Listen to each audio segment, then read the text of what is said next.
Ya Rasulullah. Bismillahirrahmanirrahim.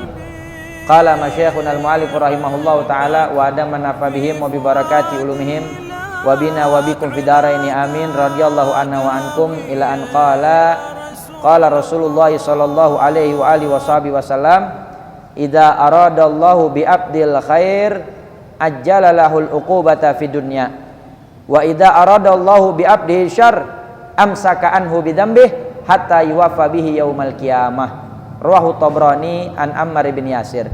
Baginda Rasul Nabi kita Muhammad sallallahu alaihi wasallam, beliau bersabda di dalam hadisnya, kata Rasulullah, idza aradallahu bi abdil khair, apabila Allah Subhanahu wa taala menginginkan kebaikan ada pada hambanya. Apabila Allah Subhanahu wa taala menginginkan kebaikan ada pada hambanya Allah, maka Allah katakan, Nabi jelaskan, ajjalalahul uqubata fid dunya. Allah bakal segerakan hukuman, teguran bagi hambanya tersebut di dunia sebelum sampai ke akhirat. Jadi kalau seandainya ada seorang hamba yang mengerjakan perbuatan dosa, ada seorang hamba yang melakukan kemaksiatan, lalu kemudian Allah menginginkan kebaikan ada pada hambanya tersebut, maka niscaya Allah Subhanahu wa taala akan segerakan hukuman, teguran bagi hamba tersebut di dunia. Tujuannya apa?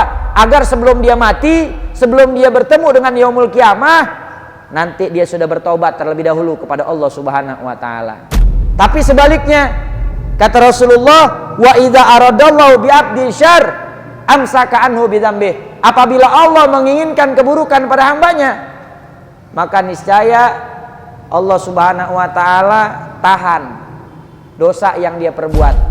Enggak langsung dikasih teguran, enggak langsung dikasih hukuman, enggak langsung dikasih azab di dunia. Sampai kapan? Hatta yuwafa bihi yaumal qiyamah.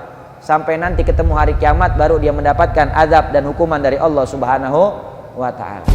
Beda kalau orang yang Allah enggak ngingin kebaikan ada pada dirinya, Allah menghendaki keburukan ada pada dirinya, maka Allah tahan, biarin aja, liatin aja dia mau berbuat dosa, liatin. Karena ad-dunya darul amal, ya, dunia ini adalah tempatnya kita beramal soleh, tempatnya kita berbuat.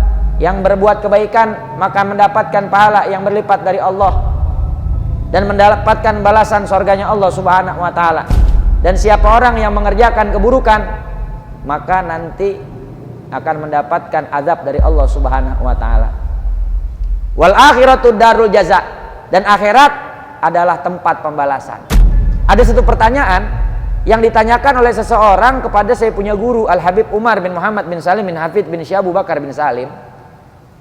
Ketika itu beliau ditanya, ya Habib Umar, bagaimana orang yang apabila hidupnya lurus saja? Maknanya lurus di sini tidak ada teguran dari Allah, tidak ada azab dari Allah, tidak ada hukuman dan peringatan dari Allah Subhanahu wa taala dalam kehidupannya. Padahal nih orang ngerjain dosa, padahal nih orang meninggalkan kewajiban.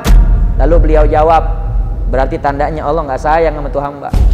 Kalau Allah sayang kepada hambanya, maka niscaya ketika hambanya berbuat kemaksiatan, Allah segerakan azabnya di dunia. Allah tegur duluan di dunia, Allah kasih bala duluan di dunia.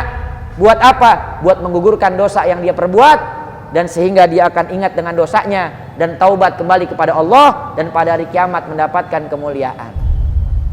Tapi kalau orang yang enggak Allah inginkan kebaikan, maka dibiarin aja. Ya, sanastadrijuhum min haitsu la ya'lamun. Maka yang model begitu tuh namanya istidraj. Ada orang yang berkata, saya rajin sholat, rajin ngaji, rajin ibadah, maksiat kagak, tapi rezeki seret.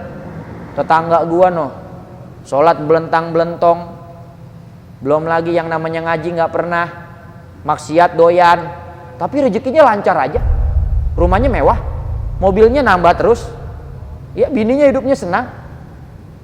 Itu tandanya istidraj dari Allah Subhanahu wa taala. Allah ulurin, ya, buat orang-orang kafir, buat orang-orang munafik, ya Allah ulurin tuh. Dunia bagi dia nggak ditegur dulu, padahal dia banyak maksiat kepada Allah Subhanahu wa taala.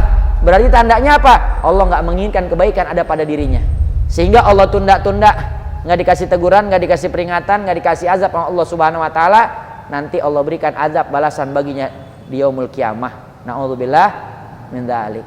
Makanya kita selalu berhusnudzon kepada Allah Subhanahu Wa Taala. Setiap apa yang Allah berikan kepada kita, kenikmatan, kesedihan, kegelisahan, kegalauan, kesusahan, kekayaan, kemiskinan, semua ini adalah ketentuan dari Allah Subhanahu Wa Taala.